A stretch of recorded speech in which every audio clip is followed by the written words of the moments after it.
কে আসলে দোষী? জানা নেই কেন চাতকের মাঝে নিজেকে খুঁজে চলি।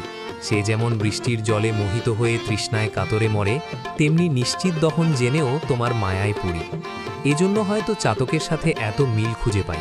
দিন শেষে পাষাণীর পাষাণ ঘরে বেছে নিই মোরা আত্মাহুতি।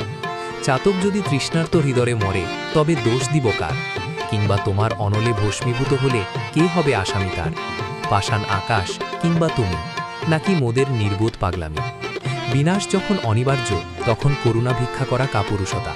তার চেয়ে বরং নিজের চিতা নিজে সাজিয়ে দহনের রাজকীয় উৎসবে সামিল হওয়াই শ্রেয়।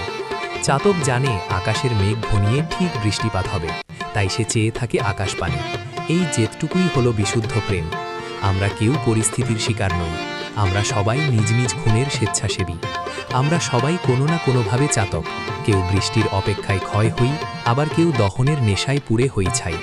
পাষাণীর অনাদরে বিলীন হওয়াটাও এক চরম বিলাসিতা, কারণ পৃথিবীর সাধারণ জল ওই তৃষ্ণার্ত চাতকের যোগ্য কোনো কালেই ছিল না। অতৃপ্ত আত্মা।